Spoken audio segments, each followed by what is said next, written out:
Bueno, entonces, como les decía, vamos a arrancar con un pequeño disclaimer para generar acuerdo entre todos los que estamos acá y setear expectativas, eh, porque esto que vamos a transitar juntos acá durante un rato, no es una charla de innovación, ¿no? Sé que, como decía Juan, es la materia que en general doy en Brother, pero me sentía rara hablando de eso hoy en este contexto, por varios motivos que ahora los voy a compartir. Y esta charla no es de innovación, no es de publicidad, no es de nada, nada, nada de lo que estaban esperando, así que espero que aún así lo disfruten. Los voy a invitar a que se tiren para atrás en la silla en la que estén sentados y bueno, y ojalá que les divierta, que sea algo entretenido y también a veces que nos saquen un poco de lo que estábamos esperando, de la rutina, de lo que veníamos a ver, puede ser interesante. Entonces, ¿por qué? ¿No? Como les decía, como che, pará, ¿por qué? Esto es Brother, yo vine a escuchar de publicidad, de innovación, aprender. No se vayan, que enseguida les explico por qué decidí hablar de otros temas hoy. Precisamente por esto, ¿no? Y primero porque es como el elefante en la sala que no podemos pasar por alto o ignorar, pero aparte porque la necesidad es el primer y el máximo motor del cambio, ¿sí? No hay con qué darle, no hay con qué superarlo. Cuanto más abajo estemos en la pirámide de Maslow, menos vueltas vamos a dar a la hora de adoptar nuevas prácticas, procesos, si nuestra supervivencia depende de ellos, ¿ok? Nadie es más creativo o más innovador que el que necesita sobrevivir, ¿sí? Entonces, cuanto más abajo estemos en esta escala de necesidades, en esta pirámide, más naturalmente vamos a estar adoptando innovación o nuevas prácticas. Entonces, por un lado, hablar de innovación desde la teoría en este momento lo sentía medio superfluo. Igual, si quieren, después me pueden pedir o me escriben y les paso eh, algunos textos, algunos libros que pueden leer de innovación para entenderlo a nivel conceptual. No es nada demasiado extraño que no puedan encontrar googleándolo un poco, pero en este momento como que hablarlo solo desde la teoría me parecía medio superfluo, ¿no? Es como ponernos a disertar sobre la filosofía moral de la revolución y que afuera se esté dando la revolución misma, ¿no? Nosotros acá adentro filosofando acerca de la revolución mientras allá afuera está sucediendo. Entonces, como que lo que quería decirles al respecto de eso era dejemos de hablar y salgamos a la calle, o mejor no salgamos, por favor, porque hashtag cuarentena, hashtag distanciamiento social, pero se entiende a lo que voy, ¿no? No quiero hablar de innovación ahora, quiero simplemente decirles que salgan a la calle, o mejor dicho, entren a internet y lean y miren todo lo que está pasando, ¿sí? Esa es como la mejor lección de innovación que puedo darles en este momento. Las empresas que adaptaron sus cadenas de producción para pasar de fabricar cerveza, alcohol en gel, de ropa a tapabocas, de autos a respiradores. ¿Cuánto tiempo hubiera llevado eso en otras condiciones, verdad? O como veíamos antes, que me encanta eso, ¿no? ¿Quién fue el motor de la digitalización de su empresa, el CEO, el CTO? Y no, fue el COVID-19, realmente. Las nuevas dinámicas sociales, nuevas formas de trabajar, el tiempo de viajar al trabajo y reuniones que nos estamos ahorrando. No sé si les pasó, yo ya llevo 6 semanas trabajando desde casa porque Google afortunadamente fue muy consciente y muy previsora desde el principio y cerró las oficinas y nos mandó a todos a trabajar desde casa, incluso antes de que los gobiernos dictaminasen regulaciones al respecto. Y en la primera semana lo que hice en mi calendario fue borrar todos los espacios, los slots que tenía de travel time, ¿no? Que siempre para que la gente no piense que uno tiene ese momento libre en Google, donde dentro de la compañía cualquiera puede ver tu calendario y agendarte reuniones para diferentes temas. Uno se agenda el travel time, se agenda el espacio que tiene que dejar para viajar para que no crean que tenés tiempo libre y te agenden una reunión cuando en verdad tenés que estar viajando para llegar a otra reunión o para ir a una clase o simplemente para irte a tu casa o para llegar a la oficina. Y no sé si les pasó, pero fue muy fuerte el impacto para mí de borrar todos los travel times de la semana, de las reuniones, de ir y volver de la oficina o de ir a mi clase de yoga. Y entonces todas esas nuevas, esto es innovación sucediendo en tiempo real, chicos, no hay mayor innovación que lo que estamos viviendo y atravesando todos juntos en este momento. Y lo que está pasando con esto es que ahora estamos patas para arriba, ¿no? Ahora estamos como todos en este universo paralelo donde probablemente nunca creímos que nos íbamos a encontrar, pero aquí estamos. Y si bien ahora estamos dados vuelta, no sabemos muy bien cómo vamos a salir del otro lado del túnel, ¿no? ¿Qué de estas cosas vamos a mantener para siempre? ¿Cuáles no? ¿Qué cosas van a volver a ser como antes? ¿Qué cosas ya se fueron para siempre? ¿Sí? ¿Qué cosas son momentáneas? Entonces, frente a un entorno de tanta incertidumbre y donde todo está cambiando, donde todo está o a punto de cambiar, o mejor dicho, ya comenzó a cambiar, a veces, si las herramientas que uno tiene son muy específicas, no sirven para trabajar el modelo de lo que está viniendo, ¿sí? Es como que les enseñe a usar un martillo hoy y mientras se está gestando un mundo donde no existen más los clavos, por poner un ejemplo bastante rústico, ¿sí? O sería como venir a darles a todos una clase, o como si en el 2010 les hubiera venido a dar a todos una clase de uso de Blu-ray, perdón por el chiste eh, medio ñoño, es un poco extremo, lo sé, pero que ayuda a que se entienda el punto, ¿no? Sobre todo en lo que es tecnología, donde todo avanza tan rápido. Y bueno, hasta ahora les dije todo lo que no iba a hacer esta charla, ¿sí? Y ahora les voy a empezar a contar un poco qué sí va a hacer y qué sí va a pasar. Eh, lo primero es que va a ser un poco más corta que probablemente lo que estaban esperando, porque con estas 6 semanas de distanciamiento social y de trabajo desde casa, cada vez más, o sea, hemos leído y lo he comprobado en carne propia que la posibilidad, los tiempos de saturación son más cortos. Entonces creo que no podemos prestar atención en una pantalla el mismo tiempo que estamos acostumbrados a hacerlo en, en vivo, sobre todo cuando todo lo que hacemos hoy en día es frente a la pantalla. De entretenimiento, conexión social, reuniones con amigos, festejar cumpleaños, trabajar, aprender. Entonces, siento que las porciones de atención que le dedicamos a la pantalla tienen que ser un poco más cortas para no saturar. Entonces, lo primero que les quería contar es también esta cuestión de la duración y para ir metiéndonos un poquito más en tema, ¿no? de lo que sí va a ser, cuando yo estudié sistemas, hace bastantes años ya, casi 20 años, se sabía que las cosas iban a cambiar heavy metal, o sea que los cambios que se venían eran fuertes, piensen que les estoy hablando de fines de los 90, principios del 2000, se sabía que las cosas iban a cambiar heavy y que iba a ser rápido, que iba a ser pronto esto. Entonces, cuando yo estudiaba, nos enseñaron fundamentalmente a aprender por nuestra cuenta, la importancia de darnos herramientas para que podamos seguir actualizándonos y teniendo como esta práctica, esta costumbre de mantenerse uno mismo actualizado y con una habilidad para cualquier cosa nueva que apareciese, poder agarrar un instructivo, un libro, un manual y aprenderlo por nuestra cuenta. Y lo otro que nos enseñaron fue a programar en Assembler. Para los que no saben, es un lenguaje de programación muy viejo, muy viejo, pueden googlearlo también, y básicamente son instrucciones, son líneas de código que se escriben en código máquina, ¿sí? El código máquina es cuando uno habla, cuando uno, sí, se refiere a, o clasifica, esta es la palabra que no me salía, cuando uno clasifica lenguajes de programación, ahí están los dos extremos, ¿verdad? Está el extremo más alto, más humano, que es lo más parecido al lenguaje natural de los seres humanos, a cómo nos comunicamos nosotros, y después uno va bajando en esa escala y los lenguajes de programación más cercanos o sea, si uno era el más cercano al ser humano, el otro es, en el otro extremo tenemos el lenguaje más parecido a cómo hablan las computadoras, ¿sí? En definitiva, no se olviden que por más amigables que sean hoy en día,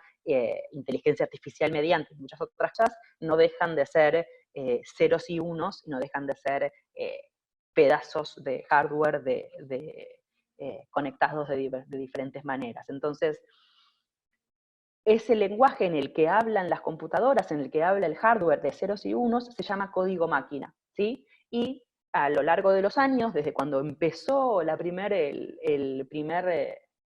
oleada de cómputos, donde muy al principio todo se programaba en código máquina, a partir de ahí se fueron desarrollando diferentes niveles de programación que lo que hacían era subir escalones en el lenguaje para hacer que programar fuese cada vez más fácil a escribir en el idioma de los seres humanos, ¿no? Entonces cada vez más, cuando programábamos líneas de código, escribíamos parecido a como hablamos las personas. No sé, seguramente vieron en algún lado la estructura lógica de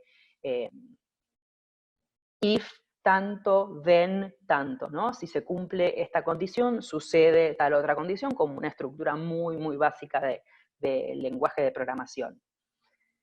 Pero nos enseña, y ya en ese momento se programaba, Internet se programaba, por ejemplo, en ASP, ¿ok? Que les va a dar otra pauta de cuántos años hace de lo que yo estoy hablando, y calcular mi edad probablemente, pero a pesar de que ya existía en aquel momento el Flash, era la tecnología de moda para las animaciones en los sitios web, y el ASP, y bases de datos bastante sofisticadas, fue fundamental que nos enseñaran a programar en código máquina, porque si entendíamos realmente cómo funcionaba la computadora, íbamos a poder programar después en cualquier lenguaje, porque se sabía que el lenguaje de ese momento, que era ASP, iba a ser rápidamente cambiado, superado, evolucionado por otro lenguaje, ¿no? Y así pasó, creo que incluso menos tiempo del que todos creíamos en aquel momento. Entonces, lo que vengo a compartir con ustedes son algunas instrucciones del código máquina de la vida, como lo entiendo yo, ¿sí? Entonces, de modo que, por favor, siéntanse libres de repensar todo lo que les voy a contar, de quedarse con parciales, de quedarse con lo que quieran. Si una cosa solita de todas las que digo les resulta útil, esta charla va a haber cumplido su cometido, ¿sí? Entonces, lo que se va a tratar es, o lo que voy a yo a tratar de hacer es, en un momento de tanta incertidumbre, donde todo está cambiando tanto, en vez de tratar de darles alguna instrucción o alguna herramienta para cómo manejar, ¿no? Este momento particular en el que estamos atravesando, porque esto va a cambiar, entonces es como que hoy les enseñe a programar en Visual Basic o en Visual Fox, ¿ok? Sabiendo que de acá a unas semanas, a unos meses y a unos años, todo va a cambiar radicalmente y que haber aprendido a programar en Visual Fox no les va a servir para absolutamente nada. Lo que les voy a compartir son instrucciones de assembler para la vida, ¿sí? Vamos a ir un poco más atrás y vamos a hablar de como algunas lecciones o algunos aprendizajes que por lo menos yo fui aprendiendo a lo largo de la vida y que me han resultado útiles y que son pero tan básicos que les van a servir para navegar cualquier oleada que venga, ¿sí? Entonces, la primera es mi historia, ¿sí? No era, en general no soy muy fan de hablar de mí, de hecho, no tengo ni una biografía profesional escrita como corresponde. Recién cuando los chicos acá de Brother me la pidieron para poder armar el posteo que comunicaba mi charla, me costó hasta encontrar rescatar información suelta. Entonces me cuesta un poco hablar de mí, pero me di cuenta que cuando voy a una charla de alguien, a mí sí me gusta escuchar de la vida de la persona que está ahí arriba presentando, ¿no? Porque aparte entiendo que las historias de vida en general aportan credenciales para hablar de determinadas cosas. Y también porque en este momento de tanto cambio, de tanta incertidumbre, y aparte de la velocidad, el dinamismo con el que todo va cambiando ahí afuera, de lo que más conozco y de lo que con más seguridad puedo hablar es de mí misma, ¿no? Creo que en algún poco vengo a hablar de esto porque es lo único de lo que estoy segura que puedo hablar sin mandar fruta. Y sabiendo que dentro de un par de semanas, dentro de un par de meses, no va a cambiar, haya los cambios que haya a nivel social, económico, político, tecnológico. Entonces les voy a contar mi historia y esto no va a durar más de 2-3 minutos, calculo. Y no empieza desde el principio de todo, sino que empieza cuando yo tenía más o menos unos 10 años, que es como lo que yo identifico con el primer gran momento de inflexión o de cambio grande en mi vida, donde sin que nadie a mi alrededor, incluso yo, entienda nada, le pedí a mi mamá que me cambie de colegio para ir a un colegio técnico y que me empiece a llevar a una sinagoga. Mi familia es de origen y de religión judía, pero nunca habíamos practicado absolutamente nada, y yo de repente ahí voy a mi mamá a decirle que quiero que me cambie de colegio, que quiero ir a un colegio técnico para aprender un montón de cosas, que quiero que me lleve a una sinagoga. Y son dos de los cambios que al día de hoy siguen marcando mi vida con una profundidad que llega realmente hasta los cimientos, que son la tecnología y la espiritualidad. Unos años después, en algún momento de la carrera de sistemas, un profe de programación me dice que no se acuerda los nombres de las alumnas mujeres porque al fin y al cabo las mujeres nunca llegan a ningún lado en tecnología, lo cual era bastante paradójico porque la directora de la carrera en ese momento era mujer, pero bueno, sigo adelante.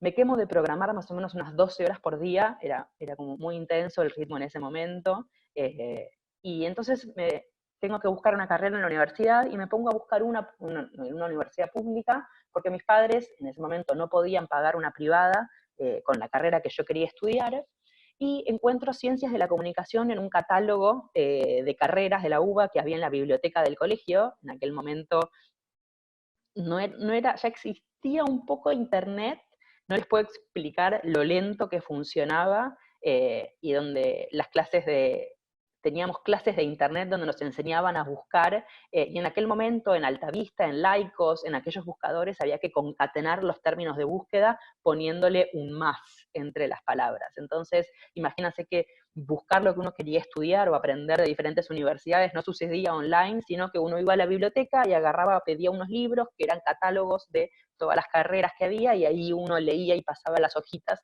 a ver qué carrera le gustaba. Entonces, ojeando, de repente encuentro esta carrera, Ciencias de la Comunicación, y digo, ¡zas! Esto nuclea todas las cosas de las que a mí me interesan y de las que yo quiero aprender, así que ahí fui nomás, ¿no? Y después, muchos años más tarde, y muchos años de estudiar astrología después, resulta que mi sol está en Géminis y hay un montón de otras casualidades. Y pongo la palabra casualidades entre comillas, porque para la Kabbalah, la palabra casualidad es una mala palabra, no existe, ¿sí? Y les invito a tratar de sacar la palabra casualidad de sus vidas, porque casualidad es básicamente nosotros no queriéndonos hacer cargo de la fe y de las señales que nos va mandando el universo todo el tiempo. Entonces les invito a que destierren esa palabra de su vocabulario. Continúo.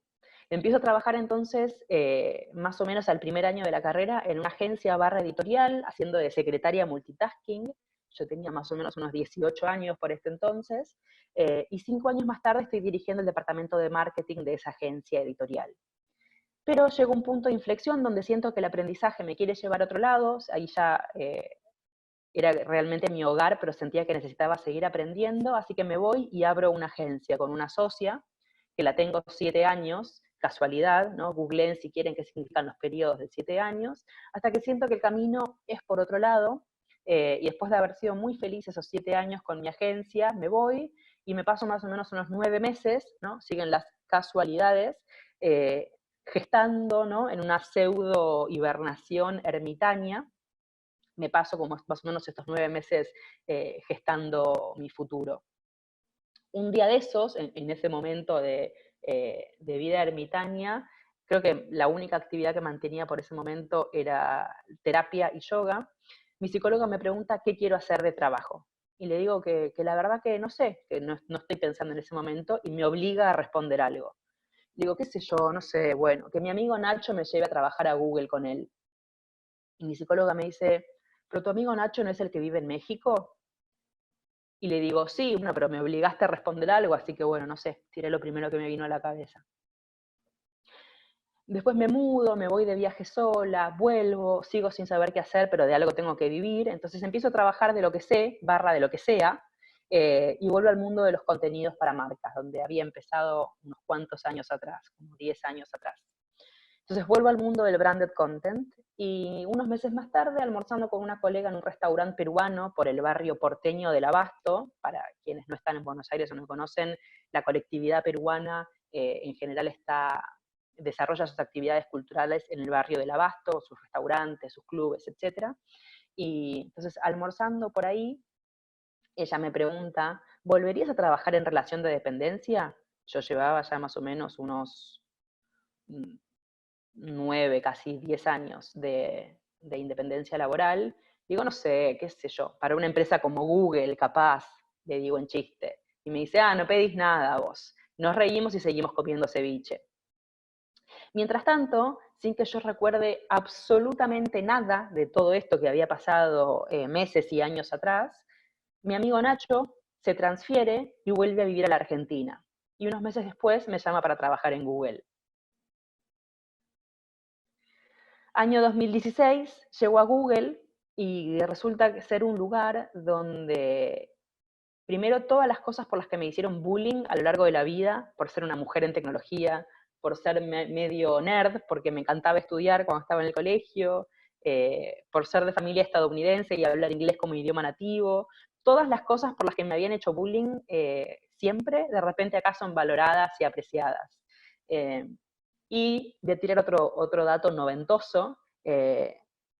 Alanis Morissette, también la pueden googlear los más jóvenes si no saben, no la conocen quién era, una cantante muy de moda en aquella época, tenía una canción que decía que el compromiso puede llegar a sentirse como libertad y que muchas veces lo que uno cree que son ataduras en realidad puede ser libertad y muchas veces lo que uno cree que es la libertad puede sentirse muchísimo más restrictivo que otra cosa.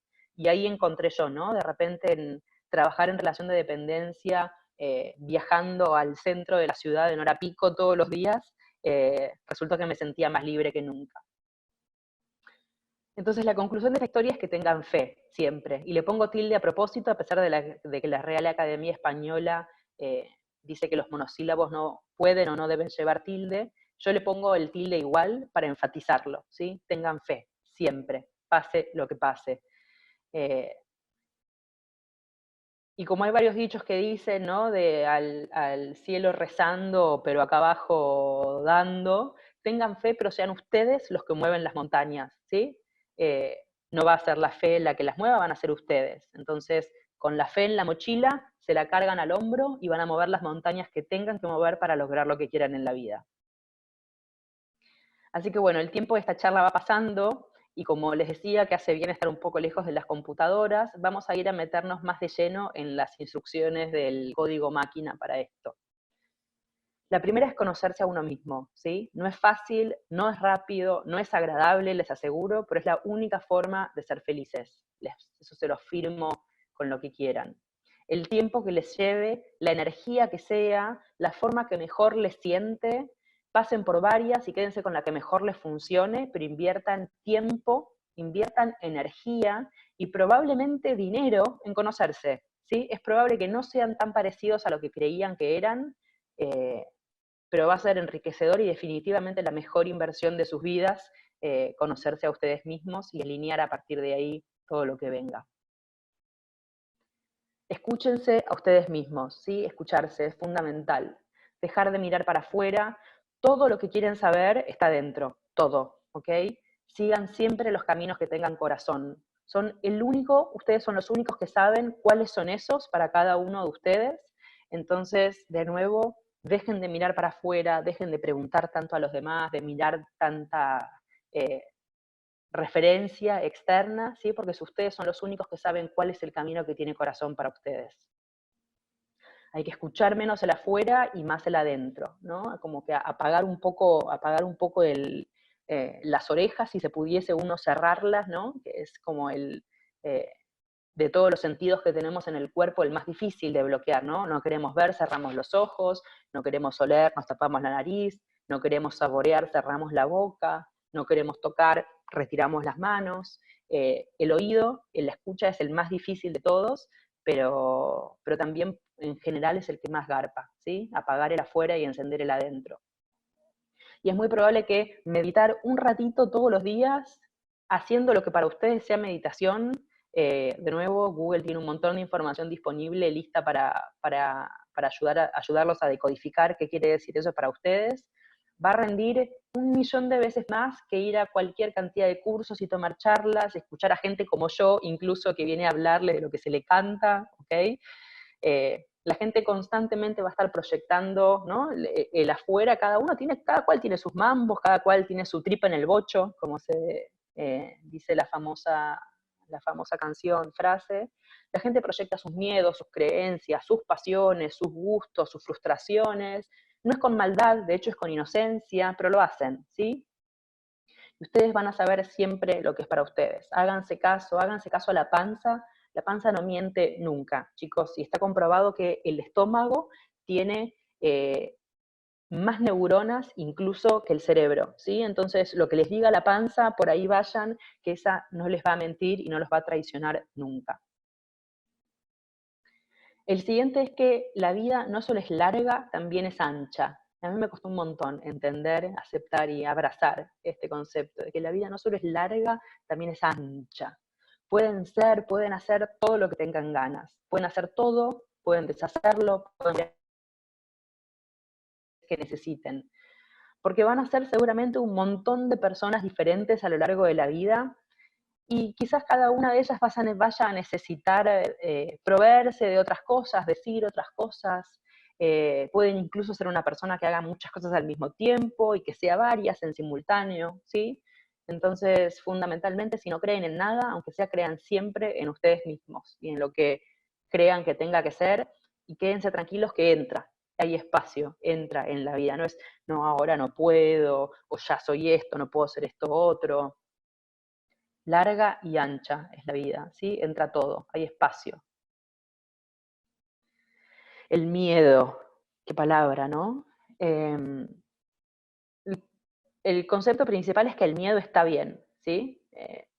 Nos han enseñado muchas veces a ser a ser temerarios, ¿no? A ser fearless, a no tener miedo, a no sentir miedo, a negarlo, a taparlo, pero el miedo está bien, es una alerta del cuerpo de que algo está pasando, ¿sí? Hay que aprender a reconocerlo, hay que aprender a evaluarlo, eh, a procesarlo, ¿sí? Reconocerlo porque puede que a veces que nos paralice, el miedo puede ser de muchísima ayuda, ¿sí? Nos puede salvar la vida si estamos al borde de un precipicio, nos dio miedo, nos paralizó y nos salvó la vida. Pero hay que reconocerlo, hay que mirarlo y trascenderlo después si vimos que el precipicio al final era solamente el cordón de la vereda y había que animarse a dar un paso. Los caminos fáciles y rápidos no llevan a ningún lado bueno, ¿sí? O por lo menos a ningún lado que tenga esencia, que sea sostenible. Eh, Así que, y esto viene bastante ligado a algunas de las cosas que hablábamos antes, pero combatan la ansiedad con todo lo que tengan, ¿sí? No sé qué edad tienen ustedes, no puedo verlos y por ahora y no puedo oírlos también, después vamos a leer las preguntas, pero si crecieron con la inmediatez de la tecnología, en mayor o menor medida, es muy probable que sientan una necesidad de tener todo rápido, ¿no? De acceder a todo de manera instantánea. Combátanla como puedan, combátanla.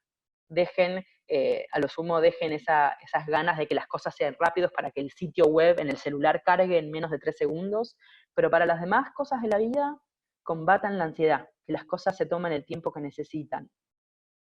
Cuando empiezan a perder vuelos en aviones, ahí es hora de subirle un cambio, me ha pasado, los entiendo, ok, ahí ya nos fuimos un poco para el otro lado, pero bajen la ansiedad, ¿sí? Todo llega cuando tiene que llegar, siempre. Eh, y tengan fe, de nuevo. Todas las instrucciones de este assembler de la vida se van entrelazando. Y, y ahora para ir cerrando, en realidad no es para ir cerrando, sino para que yo me calle y ustedes puedan hacer preguntas y yo les pueda contestar de lo que quieran. Un consejo final que es adopten un perro, adopten un gato o adopten ambos, ¿sí?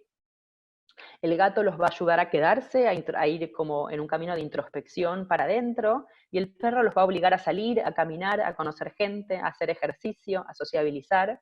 Si me preguntan a mí, uno de cada uno es el equilibrio perfecto.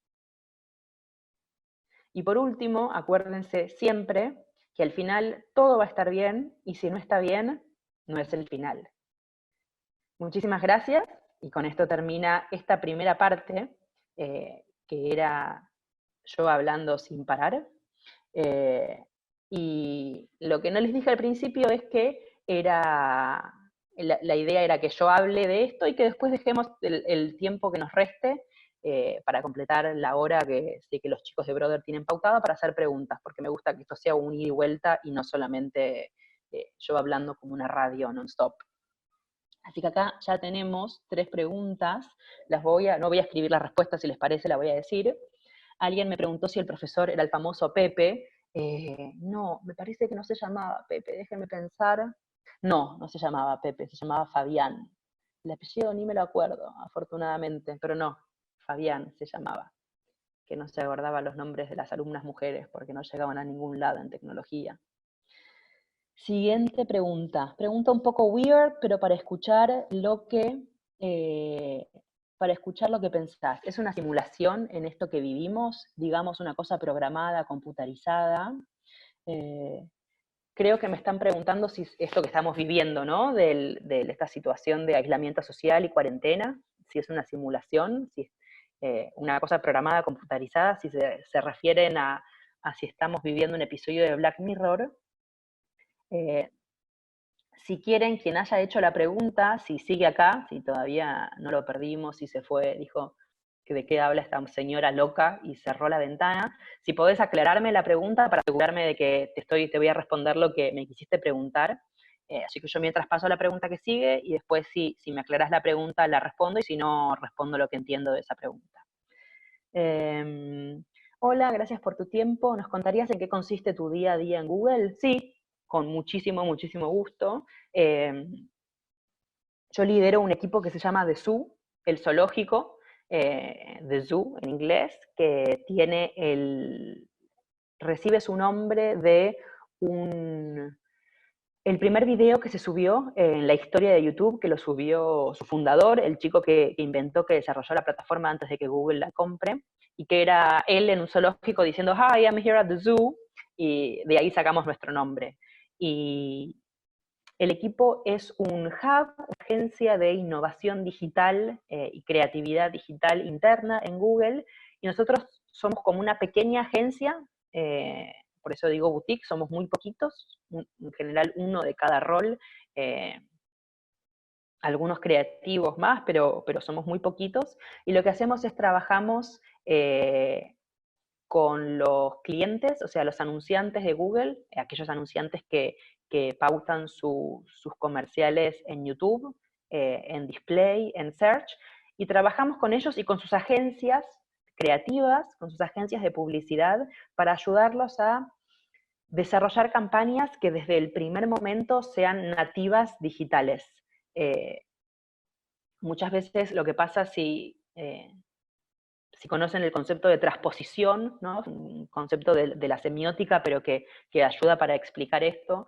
Las transposiciones suelen ser más, la palabra suele ser más usada para hablar del mundo del arte, ¿no? Cuando se pasa de un tipo de soporte a otro, cuando una obra de teatro la pasamos a hacer película, cuando un libro se hace película, siempre hay algo que se pierde o que se nota que algo no fue hecho para ese soporte, ¿verdad? Digo, piensen en la antigüedad, las primeras series de televisión, por ejemplo, donde las escenografías, parecía una obra de teatro, ¿no? Porque la escenografía estaba fija, los personajes entraban y salían de cámara, era realmente una obra de teatro en la televisión, y eso es porque siempre que aparece un nuevo dispositivo, un nuevo soporte, lleva un tiempo hasta que nos acostumbramos a que la gente o los productores de mensajes, de contenidos, nos ayornamos, terminamos de comprender profundamente todas las posibilidades técnicas que ese nuevo dispositivo ofrece y empezamos a producir mensajes que realmente lo aprovechen. Entonces, eso es un poco lo que hacemos nosotros.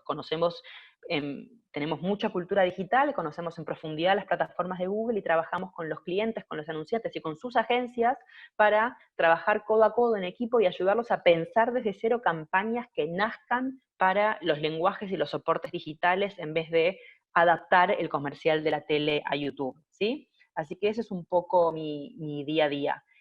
Trabajamos mucho con insights, ¿sí? Google tiene como hay algunos autores, uno de los cofundadores de Wired lo llama que tenemos como el medidor de las intenciones humanas, ¿sí? Y eso está, o sea, nosotros tenemos herramientas internas que nos permiten de forma como amontonada y anonimizada entender qué está buscando la gente, ¿sí? A partir de ahí detectar insights, y son herramientas que ustedes pueden, o sea, Trends, por ejemplo, Google Trends, ponen trends.google.com y es una herramienta gratuita y abierta donde ustedes pueden entrar y ver, comparar términos de búsqueda y ver qué está buscando la gente en diferentes lugares del mundo, en diferentes momentos de la historia. Entonces, mi día a día pasa por básicamente recibir briefs de clientes con agencias y encararlos. Y para encarar esos briefs siempre agarramos primero, tratamos de entender qué está pasando en el usuario para siempre orientar todo lo que hacemos a las necesidades del usuario, ver insights y a partir de ahí o sea, cruzar esos insights con algunas como macro tendencias sociológicas para entender qué está pasando en el mundo y a partir de ahí ir entrelazando y desarrollando campañas. Así que ese es un poco mi día a día, ese trabajo, y también hago mucho esto, doy mucha charla de inspiración, de tecnología, de publicidad, de comunicación, de innovación, de tendencias. eh, Así que bueno, ese es un poco mi día a día en Google. Gracias por la pregunta. Qué genial, más que una pregunta es una reflexión. Gracias por las palabras inspiradoras, gracias a vos por estar acá poniendo tu tiempo para escucharme. No sé tu nombre porque dice espectador anónimo. Ah, acá me aclara la persona de la pregunta weird. Me refería a la vida en sí misma y no necesariamente antropocéntricamente hablando, sino como un universo o multiverso. Ok, la vida en sí misma, si es una simulación, esto que vivimos, una cosa programada, computarizada, no creo que sea una cosa ni programada ni computarizada. Eh, Creo que la gente creo en el libre albedrío, creo que tenemos decisión siempre para decidir, para cambiar las cosas.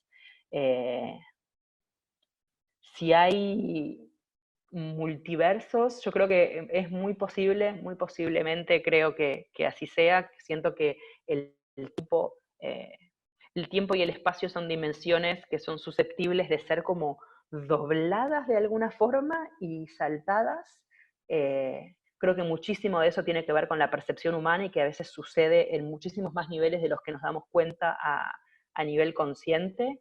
Eh, pero no, definitivamente no creo que sea algo, ni una simulación, ni algo programado, computarizado. Creo que es muchísimo más complejo que eso y que tenemos mucha más responsabilidad, porque si es algo programado, computarizado, una simulación, entonces simplemente nos dejamos llevar y que sea lo que sea, y no creo que tenga que ser así. Creo que tenemos muchísima responsabilidad en las decisiones que tomamos y en lo que hacemos.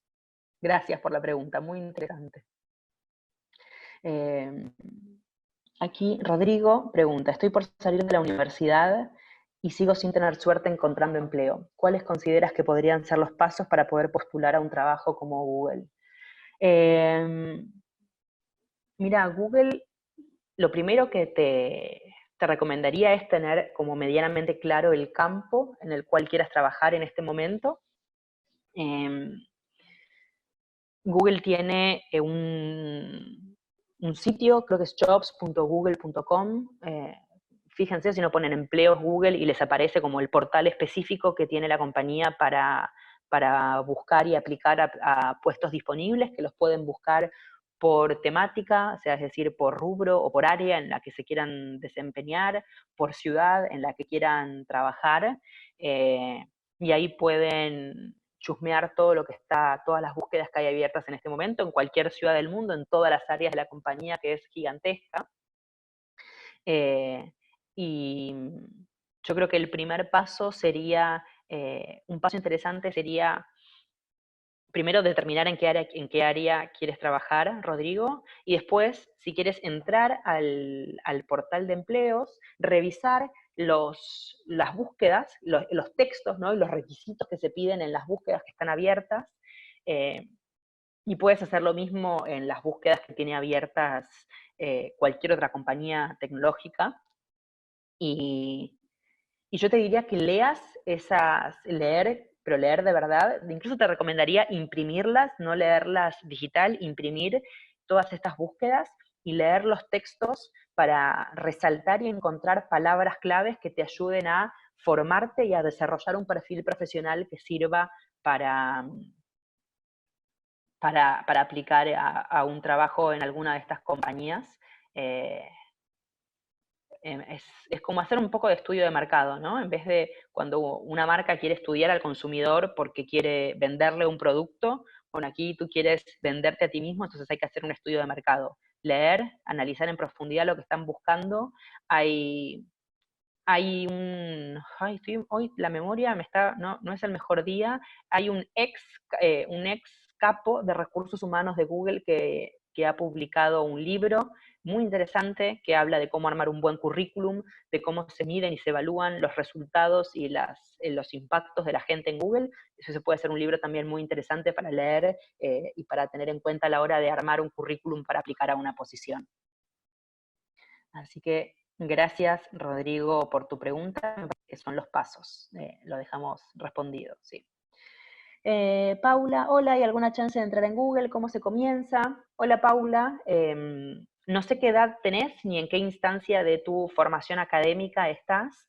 Google tiene un programa de pasantías, de internships, que se abre una vez al año. Si estás estudiando todavía, podés entrar por ahí, podés entrar por el programa de pasantías, y si no, te recomiendo de nuevo entrar al portal de empleos de Google y hacer una búsqueda, ver si no hay nada que te guste, puedes dejar activadas alertas para que te lleguen correos cuando se abra algo de lo que estás buscando.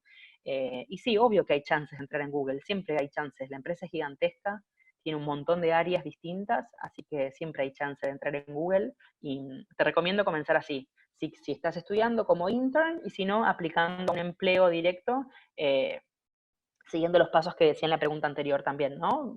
Leer con atención las búsquedas para leer detrás de las palabras, para tratar de detectar qué es lo que están pidiendo, qué es lo que están buscando y ver cómo podés moldear tu perfil profesional o qué skills te falta sumar para poder calificar y aplicar a un empleo en Google. Muchísimas gracias, Paula, por tu pregunta. Luis Fe, ¿alguna página o páginas que mires o te inspires para ver lo último en innovación publicitaria principalmente o no? Me resulta muy útil. Lo primero que les recomiendo con eso es que no se suscriban a 10.000 newsletters ni entren a 1.000.000 de páginas porque después les llegan todos los newsletters y si tienen 20, 30, 40 correos en la bandeja de entrada no leen ninguno. Así que hagan un poco de curaduría, elijan 2 o 3 fuentes que les resulten confiables, suscríbanse a esos newsletters y léanlos cuando lleguen, porque el que mucho abarca poco aprieta y eso es verdad. Si se suscriben a todo lo que anda dando vueltas después no leen nada. A mí en particular me encanta el sitio Trend Watching, lo voy a escribir acá en el chat, Trend Watching, ¿ok?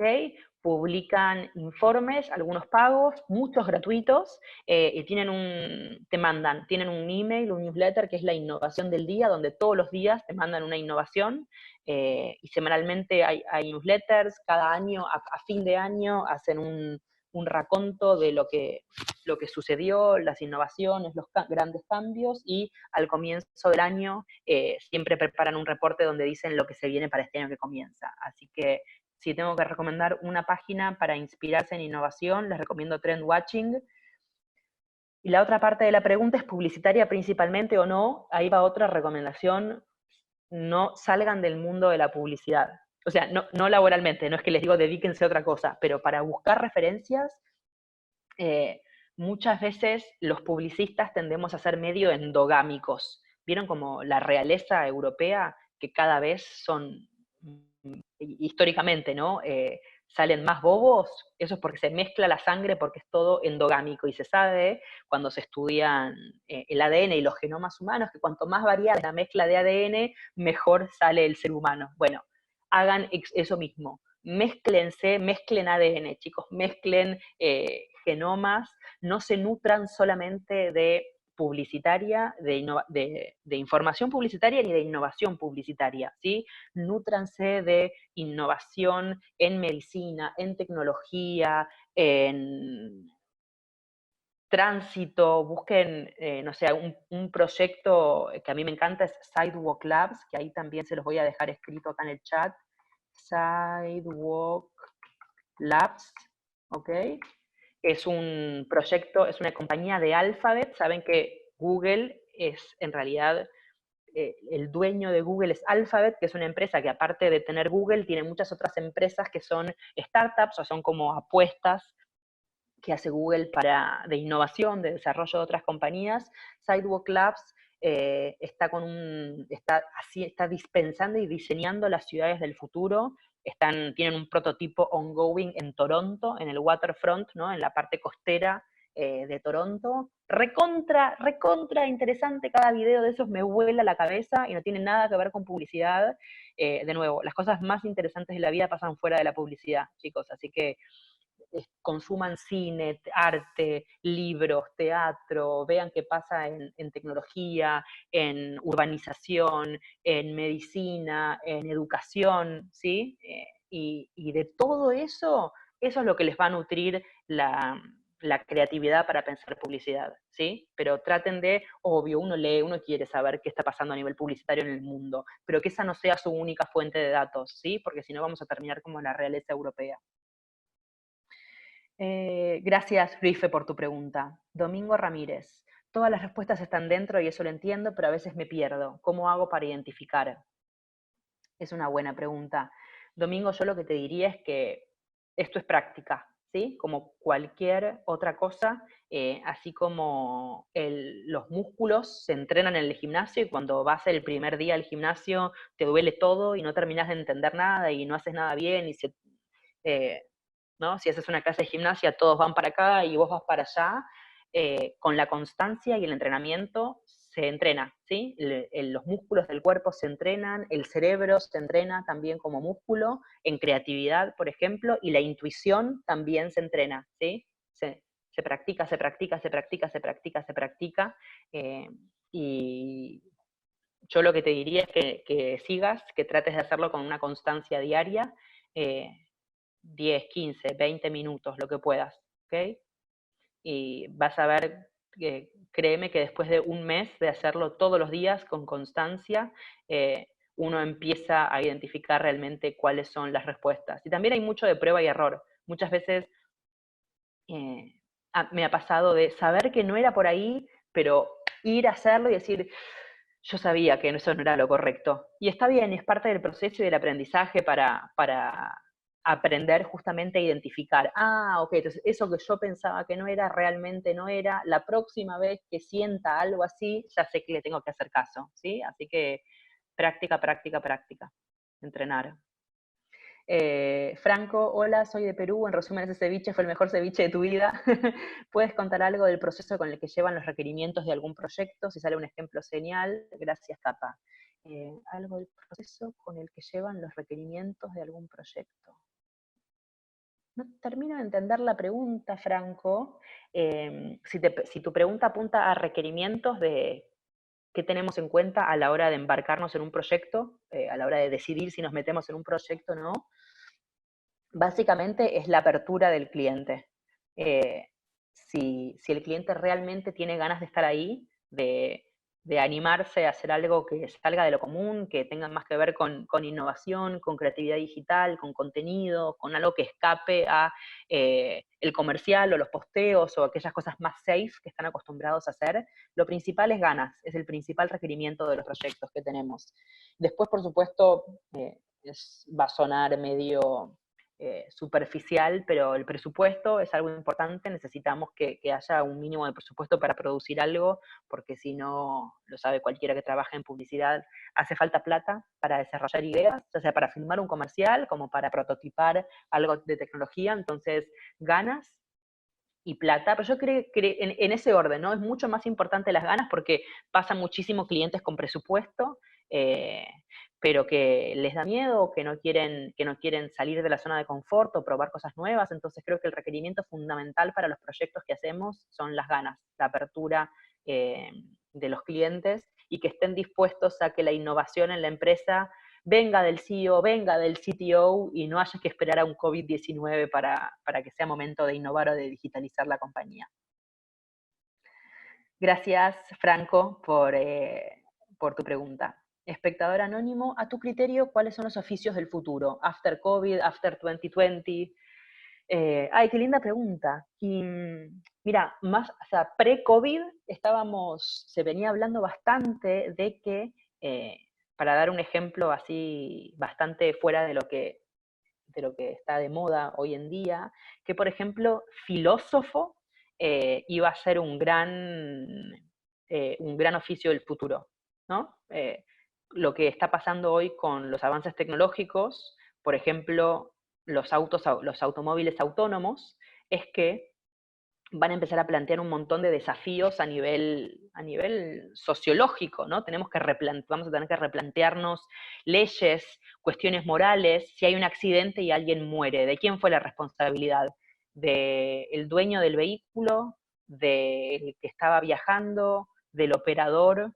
Eh, ¿Del programador que hizo el software, de la compañía que desarrolló el auto autónomo? Entonces, la tecnología hoy nos está trayendo un montón de desafíos, así que creo que definitivamente un oficio del futuro van a ser los filósofos, porque va a haber que repensar eh, leyes y códigos de comportamiento sociales enteros.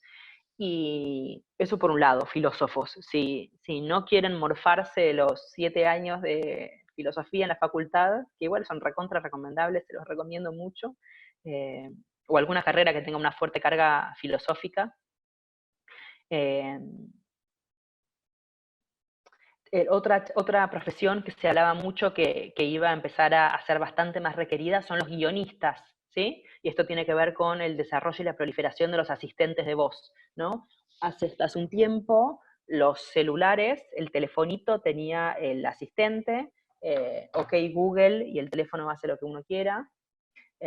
Siri de Apple, Bixby, el asistente de Samsung, ¿ok? Hasta hace unos años esto era solamente de los celulares, pero ya en el CES, en el Consumer Electronics Show de Las Vegas de hace como 2 años, Samsung anunció que para este año 2020-2021 todos sus productos de línea blanca empiezan a venir con asistente, ¿ok? Empiezan a venir embebidos con inteligencia artificial, con Bixby.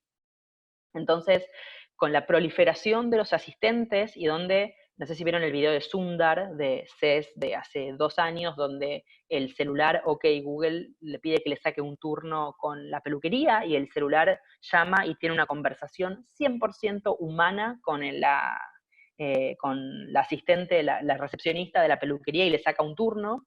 Entonces, todas esas conversaciones que están empezando a existir entre estos robots, entre estos asistentes, eh, entre asistentes o entre asistentes y seres humanos, todas esas interacciones hay que guionarlas, ¿no?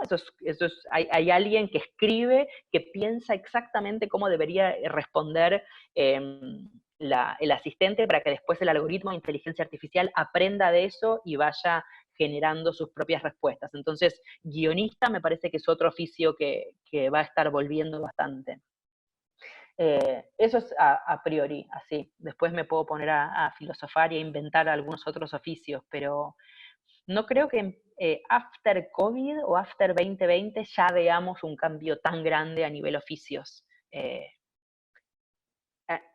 en oficios nuevos, o sea, sí creo que los oficios existentes, me parece que del avance que tuvo el e-commerce, de esto no se vuelve, los avances del comercio electrónico, del envío a domicilio.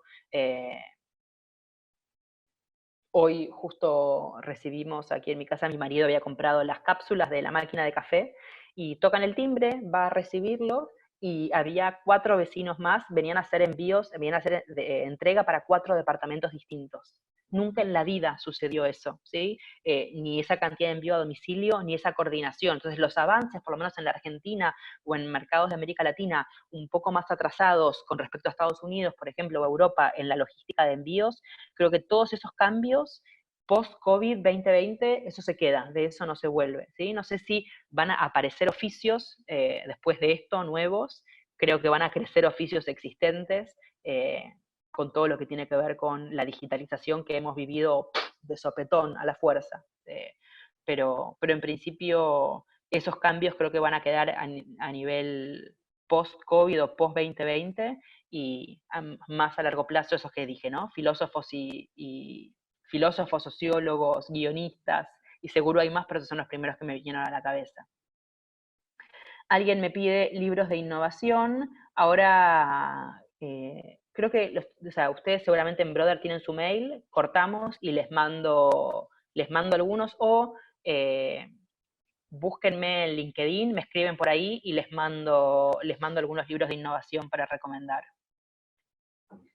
Pero de nuevo, y si no, googleen, chicos, no hay nada que hoy no puedan encontrar en internet. Espectador anónimo, hola, ¿cómo se hace para entrar a Dessú? Espera, pueden poner justo ahora no tenemos búsquedas abiertas, pero entran al portal de empleos de Google, buscan en trabajos relacionados con creatividad, si hay algo disponible aplican, y si no, dejan la alerta activada, y cuando se abra algo les va a llegar el correo y les avisan que hay algo disponible. Anto pregunta, ¿qué se viene con Google? ¿Qué tienen en proyecto para los siguientes años? Uf, un montón de cosas, muchísimas de las cuales seguro yo no estoy ni enterada, otro tanto, si supiese, seguramente por algún tema de confidencialidad tampoco me dejarían contarlo mucho. La primera lectura que hago yo de la información que tengo tiene que ver con la inteligencia artificial, y de eso sí les recomiendo que lean, métanse, googleen, aprendan qué significa, qué aplicaciones tiene, ¿sí? Porque esa es una de las formas que le decía de aprender de cosas de afuera de la publicidad que después van a incluir. Ustedes lo van a incluir en sus campañas y les va a servir para meter en el cóctel, en la batidora mental a la hora de pensar, ¿sí? Entonces, definitivamente, AI, o sea, Sundar, nuestro CEO, ya dijo hace unos años que estábamos en un mundo AI first, en un mundo básicamente guiado por la inteligencia artificial. Eh, los asistentes van a terminar de inundar el mundo, ¿sí? Y después Google puedes entrar en el sitio web de Alphabet, ahí también lo voy a escribir, Alphabet, ahí va, que es la compañía madre, ¿no?, de Google, la compañía propietaria de Google, y podés ver todas las otras empresas que tienen dando vueltas, podés chusmearlas. Esos son básicamente los proyectos que Google tiene para los últimos años, que pasan por proyectos de carácter de medicina, autos autónomos, Sidewalk Labs, que les conté antes, el proyecto de las ciudades, el diseño urbanístico del futuro, Waymo, se llama la de los autos self-driving cars, de los autos autónomos. Entré en Alphabet, chusmeá, y eso básicamente son todas las apuestas de la compañía para el futuro. Libros de sociología. Espérame que después voy y reviso todos los que me quedaron de la facultad y recomiendo algunos. Estoy pensando a ver si alguno se me viene a la mente ahora, pero no sé, me acuerdo de cosas de la facultad, de la dialéctica del iluminismo, de Adorno y Horkheimer. Después déjame que pienso, me reviso ahí arriba en la biblioteca a ver cuáles son. Gracias por estas preguntas, me encantan. Hace mucho que no pensaba en esto y me encanta tener que ir a revisar y volver a pensar cuál es mi libro favorito de sociología. Vos me preguntan cómo haces para ganarle al miedo. Con fe. Y tampoco se trata, no es ganarle, ¿sí? No lo piensen en términos de ganarle. Se trata de, como les decía, chequearlo, a ver si nos está avisando de algo importante, de algo que no nos habíamos dado cuenta. Y si resulta que no era que no era para tenerle tanto miedo, ¿no?, que en vez de un precipicio era un cordón de la vereda, entonces yo creo que para trascenderlo lo que hay que tener es fe de que todo va a estar bien. Y nada, se ponen la mochilita de fe, que les recomiendo que la lleven a todos lados, yo no la suelto nunca. Durante muchos años yo decía que, de soltera, ¿no?, y viviendo sola, y decía que yo nunca estaba sola porque mi fe inquebrantable me acompañaba a todos lados. Así que les recomiendo que hagan lo mismo, que se pongan su mochilita de fe y que la lleven a todos lados, y con esa mochila puesta le ganan al miedo o lo trascienden, cuando hay que trascenderlo, y cuando no, lo escuchan y le agradecen y avanzan. Gracias por la pregunta también. Alfonso, ¿en algún momento cuando empezaste tu vida profesional, tuviste alguna duda si elegiste el camino correcto para vos? No tuve duda de si elegí el camino correcto para mí, pero creo que siempre estuve abierta a cambiarlo si resultaba no ser el camino correcto. Y creo que lo que me pasó no es que en algún momento el camino no fue correcto, sino que simplemente los senderos se fueron bifurcando, ¿no? Y fui eligiendo otras ramas para ir caminando, para ir recorriendo. Empecé en el mundo del BTL y del branded content particularmente. Después mi agencia fue de activaciones y de grandes eventos, y eso hice 7 años, y después volví al branded content, y después me metí en el mundo digital, que me di cuenta que había estudiado sistemas durante mm, unos cuantos años, y si metí en la batidora lo que estudié de sistemas y de tecnología y de programación en la batidora con todo lo que había estudiado de comunicación en la facultad, de repente podía hacer publicidad digital, y acá estoy. Entonces, nunca tuve dudas de si elegí el camino correcto, pero tampoco tuve ni culpa ni miedo de cambiar el camino si en algún momento dejó de ser el correcto. Los caminos son correctos para un determinado momento, y después puede que dejen de serlo y está bien. Y hay que agarrar, y si veníamos caminando por y ya deja de sentirse como lo que tenemos que hacer, y entonces pivoteamos, doblamos a la derecha, a la izquierda, probamos a ver si hay otro que se sienta mejor, y ahí vamos. Gracias, Alfonso, por tu pregunta. Espectador anónimo, ¿cómo fue el proceso de selección en Google? Eh, Mira, lo que me sale responderte es que para mí lo mejor que tiene Google es que en todas las búsquedas se aclara que se pide un título de tal cosa universitaria o su equivalente en experiencia. Y para mí eso es genial. Eh, yo, por ejemplo, yo nunca terminé mi licenciatura todavía. Le prometí a mis padres hacerlo en algún momento, lo voy a hacer. Terminé de cursar la carrera entera, rendí todos los finales, eh, pero tengo el anteproyecto de la tesis aprobado, pero el día que me senté a escribir la tesis, me llamó mi mamá por teléfono que lo habían internado a mi papá, estaba mal de salud. Cerré los libros, salí del bar en el que estaba escribiendo, me fui directo al sanatorio y nunca más volví a abrir los libros de la tesis. Así que para mí lo mejor del proceso de selección en Google es eso, es que no piden el título necesariamente, sino el equivalente en experiencia laboral, y eso para mí democratiza un montón eh, el proceso. Y después el proceso es arduo, es largo, son un montón de entrevistas eh, con preguntas a veces más complejas, a menos complejas, te entrevista un montón de gente, no solamente gente del que va a ser tu equipo, sino de otros equipos cross-funcionales. Está pensado como para que sea lo más justo posible. Se analizan un montón de aspectos, y la verdad que me parece que funciona. Está hecho como para que en lo posible para que no haya acomodos, para que no haya favoritismos. Está realmente muy bien pensado. Es un proceso largo, complejo, pero que me parece que funciona muy bien. Edwin, ¿cómo haces para ser tan grosa? Amigo, te quiero. Gracias, gracias por estar acá escuchando. Eh, Otro espectador anónimo me pregunta, hola, muchas gracias por los consejos. Me gustaría preguntarte cómo encontraste tu propósito de vida. Mira, mi propósito de vida eh, no lo encontré yo, me lo dijo mi terapeuta barra maestra hace como 8 años, y es ser feliz. El único propósito a lo único a lo que venimos en esta vida es a ser felices, ¿sí? Y en función de eso uno va armando y trayendo el resto de las piezas del rompecabezas. Así que yo mi propósito de vida lo encontré porque me lo dijeron. Tu propósito en esta vida es ser feliz. Me pareció piola, y, y ahí fui. Atrás de eso fui encadenando todo lo demás. Gracias por la pregunta. Eh, Espectador anónimo, en líneas amplias o superficiales, ¿qué tendencias intuís en el mundo de la comunicación desde Google, y cómo trabajáis para adaptaros a ellas?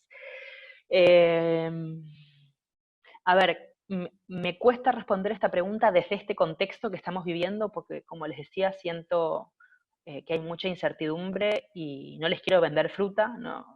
Por eso les vine a hablar de aquellas cosas de las que estoy segura, y no quería hablar de tendencias de comunicación, porque creo que estamos en un momento de mucho cambio. Definitivamente creo que para los que estamos en el mundo digital, eh, esto va, todo este proceso va a acelerar muchísimo el crecimiento, como les decía, ¿no?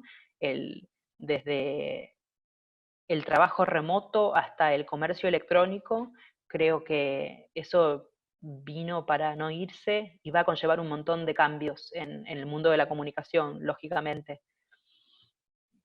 Em, y me parece que más que trabajar para adaptarse a ello, a nuevas tendencias que van apareciendo, lo que hay que trabajar es bajar el umbral de resistencia. No hay que hacer para adaptarse a lo que está sucediendo, sino que hay que no resistir. Eh, Me parece que es mucho más fructífero eso.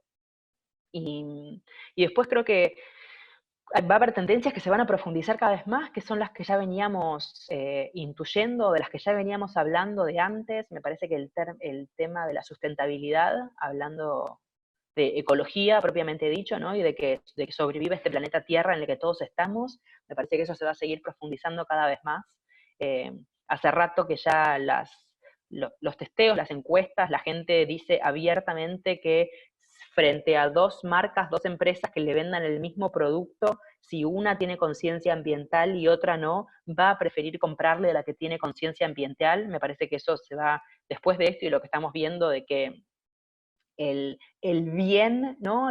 Que le hicimos al planeta quedándonos en casa este mes y pico, ¿no? Lo que eso significó en términos de descontaminación y de alivio ambiental, me parece que eso se va a pronunciar todavía más a partir de ahora, eh, como una línea, como una tendencia en el mundo de la comunicación. Creo que ese va a ser un eje de comunicación para todas las compañías y las marcas. La igualdad de género, ¿no? Igualdad de oportunidades en realidad para los géneros y para como una libertad de ser general, ¿no? Cada vez más grande, más amplia, más abarcativa, afortunadamente. Me parece que eso también salir de trascender por completo, ¿no? Los estereotipos de género, de roles, me parece que esa es otra tendencia fuertísima en el mundo de la comunicación que se va a seguir pronunciando cada vez más, y veremos qué aparece después de este proceso, ¿no? ¿A dónde nos lleva todo esto que estamos viviendo hoy en día? Gracias por tu pregunta. Pablo Doncella, o Doncella, gracias por tu pregunta. ¿Hiciste algún curso referido a desarrollo personal y otros 3 libros que recomiendas referidos al tema? Mi nombre es Pablo. Gracias, Pablo, por tu pregunta. Sí, hice un montón de cursos referidos a desarrollo personal, un montón. Les puedo recomendar, ahora que me viene a la cabeza, porque justo hace poquito le escribí eh, para, por otro tema, es con la artista Silke, esto es para la gente que está en Argentina, igual creo que ella viaja bastante, acá les dejo el nombre, Silke, es una artista. Ya les digo cómo se define ella, tengo la pestaña acá abierta. Bueno, no importa, es una artista, trabaja principalmente con telas, de ahí su nombre, silk, ¿ok? Artista que trabaja con telas. ¿Me está mandando el mensaje o no me está? Sí, ahí salió. Con ella hice un workshop, sigue dando, lo vi hace poquito, sigue dando talleres de creatividad, y eso fue uno de los procesos de transformación personal más profundos que viví en mi vida. Y después hice curso de pensamiento analógico también, súper interesante, en la Escuela del Pensamiento Analógico, CNF, Escuela de Pensamiento Analógico. Es otro de los cursos de desarrollo personal que hice. ¿Qué más? Y después estudié de todo. Sigo estudiando hace como, no sé, 9 años, 10 años. Estudio Kabbalah, estudio astrología, estudié en radiestesia, soy maestra de Reiki, hice un montón de cursos de todo tipo de sanación y de armonización energética. Terminé esta semana de cursar casi 2 años la carrera de Feng Shui, pronunciado en chino, y todo eso parece que no tiene nada que ver con nada, pero todo uno tiene que pensarse como un sándwich, ¿no? Y hay que meterle relleno y meterles capas. estudié chamanismo, digo, y cuantas más cosas estudié desde diferentes puntos de vista y desde diferentes disciplinas, más entendí que todos hablan en definitiva de lo mismo, y todos esos cursos de aprendizaje de estas cosas externas, en realidad lo que me di cuenta es que cuando yo transitaba, recorría ese curso afuera aprendiendo, en realidad estaba haciendo como un camino interno de conocimiento personal. Así que ahí te pasé esos dos y después cualquier otro que encuentres ahí dando vuelta a esos temas me parece que te puede servir. Y 3 libros que recomiendes referidos al tema. Justo ayer estaba ordenando un poco la biblioteca y encontré, bueno, los libros de Carlos Castañeda sobre Don Juan, ¿ok? Fundamental en la vida de cualquier ser humano. El día que Nietzsche lloró, también un libro hermoso, hermoso. Y un tercer libro de estos, déjenme pensar, ahora no me viene a la mente, pero bueno, aunque sea, ahí fueron 2. En realidad los de Castañeda son un montón, son como 10 en la historia completa. Si se me ocurre algún otro más, después paso. Libro favorito, me preguntaron ahí también, Ariadna, gracias por tu pregunta. Bueno, los libros de Castañeda fueron, creo que son Las aventuras de Don Juan, ¿cómo se llamaba el primero del libro que arranca esto? Eh, ya les digo. Las enseñanzas de Don Juan es el primero. Yo creo que si tengo que elegir un libro favorito en la vida es ese. Alguien lo dijo exactamente. Las enseñanzas de Don Juan, fundamental. Creo que ese es mi libro favorito. Eh, alucinante, Germán, sí, tal cual. Creo que ese es mi libro favorito de toda mi vida. Y algunos otros de los que van siguiendo después en la historia, ¿no? Eh, increíbles todos. Franco me dice gracias por tu tiempo, gracias a vos por tu tiempo, por estar acá escuchándome. Joaquín pregunta si creo que el proceso creativo tradicional, concepto, idea, dupla creativa, sirve para pensar en creatividad digital o hay otro proceso, cómo lo trabajan a nivel equipo, qué perfiles tienen en el equipo. Yo creo que el proceso creativo sí, es el tradicional, pero porque es, yo lo diría universal más que tradicional, ¿no? Donde todo surge siempre a partir de un concepto. En realidad iría un poco más atrás, hay que arrancar con el propósito de la marca, con la estrategia, el posicionamiento, ¿no? El punto de vista sobre el universo que tiene esa marca, arrancar a partir de ahí para conceptualizar una campaña, para bajar una idea, las duplas me parece que sirven, siempre está bueno tener a alguien con quien pelotear. Se habla mucho ahora de que más que duplas van a ser triplas o tríos, ¿no? Donde a la dupla se le suma un programador, que me parece muy piola tener a alguien que pueda empezar a bajar las ideas o a hacerlas realidad, si hablamos de digital, así como cuando era fundamental el director de arte cuando lo que había que bajar era la estética de un comercial o el arte de una gráfica. Hay que tener alguien que pueda empezar a darle cuerpo a la idea, y eso en digital es un programador en general. Así que, bueno, alguien que sepa prototipar, ¿sí? Entonces me parece que ese proceso creativo de posicionamiento, propósito, posicionamiento, concepto, idea, gente creativa pensando más que dupla, me parece que sí, que sirve para creatividad digital. Nosotros lo trabajamos como de esa forma, a nivel equipo, tenemos creativo, tenemos director de arte, tenemos creativo tecnológico, que es un desarrollador, tenemos project managers, y son los roles de cualquier agencia, básicamente los que tenemos, así que lo trabajamos de esa forma. Gracias, Joaquín.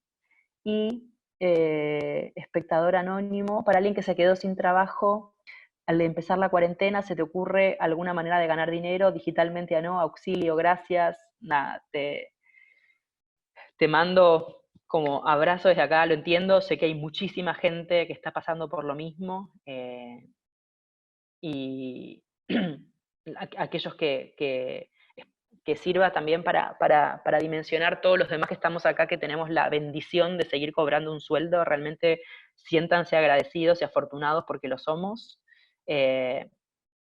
y los que están cobrando un sueldo, por favor, mantengan la rueda económica activa dentro de sus posibilidades, de mantener de seguir pagándole a la gente a la que le pagaban habitualmente, de comprar cosas, usar los sistemas de compra adelantada, de compra futura, para ayudar a los negocios cercanos a que vayan teniendo un ingreso para cuando después salgamos a activar. O sea, todo lo que ustedes puedan mantener activa la rueda económica, háganlo. Todo vuelve, el karma vuelve siempre. Y alguna manera de ganar dinero digitalmente o no, es como muy amplia la pregunta, y de nuevo, me niego a mandar fruta, a hablar a chamullar. Eh, lo que te diría es que es como el momento de creatividad mayor, ¿no? La necesidad. Y yo lo que te diría es, como para orientar el camino de pensar, es buscar qué comportamientos eh, están cambiando hoy y van a seguir. Digo, el más obvio que está sucediendo ahora, que lo está haciendo creo que mucha gente, es el de confeccionar tapabocas. Yo creo que eso va a ser uno de los cambios que van a seguir un largo tiempo, así como en muchos países orientales, ir por cualquier lado con un tapabocas es recontra habitual hace un montón de tiempo. Me parece que eso es algo que va a quedar acá en el resto del mundo durante un tiempo largo, así que la confección de eso, me parece que la gente que se puso a fabricar tapabocas y a vender,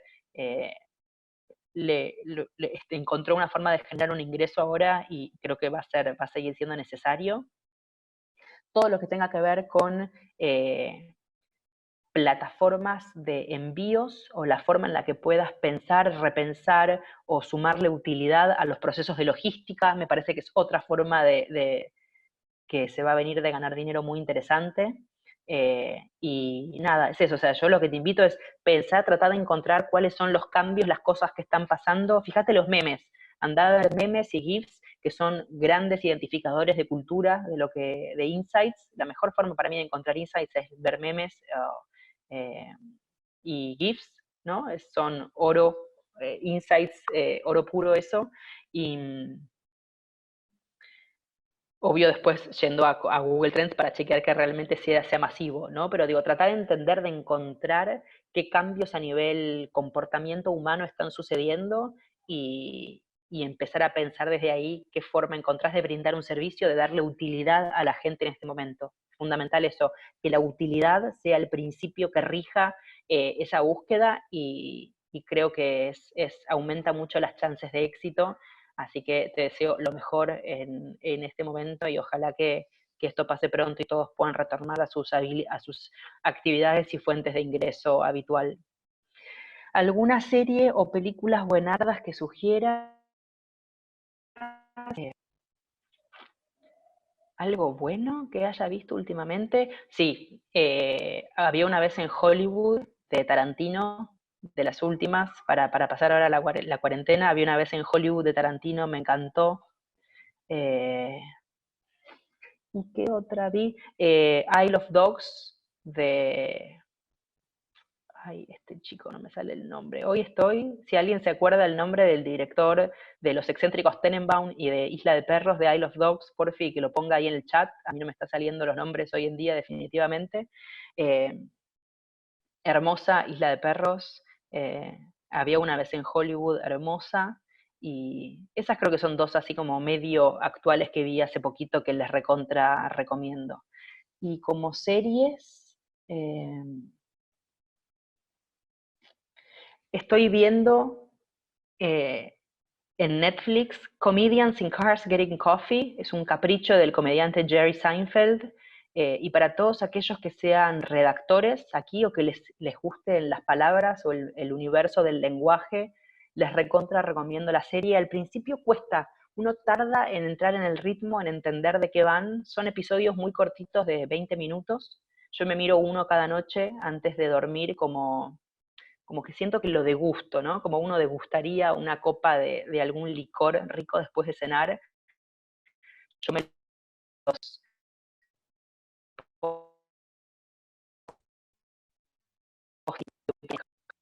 los de Seinfeld en Netflix, es una joya. Cada episodio es una joyita de de la comedia, de la estructura, cómo se arma un chiste, ¿no? En términos de que esa es una gran recomendación para mí en este momento. Creo que respondí las 27 preguntas que me habían hecho. A ver, déjenme chequear. Sí, respondí todo. Así que, bueno, les agradezco muchísimo. A ver si pongo responder en vivo. Sí, ya queda como que las respondí. Millones de gracias por haber estado acá, los 56 que se quedaron hasta el final. Les tienen ahí, bueno, saben mi nombre, me pueden buscar en redes sociales si les quedó alguna duda, algo que me quieran volver a preguntar. Ahí quedó acá en el chat escrito todas las recomendaciones que fui dando en respuesta a sus preguntas de sitios de tendencias, proyectos de Google, artistas, cursos, libros, películas. Ahora agrego las películas y las series que no llegué a escribirlas, así les quedan ahí. Y bueno, muchísimas gracias y nos estamos viendo pronto. Que les vaya bien en lo que queda de la cuarentena. Y acuérdense, al final todo va a estar bien y si no está bien, no es el final. Gracias chicos, nos estamos viendo.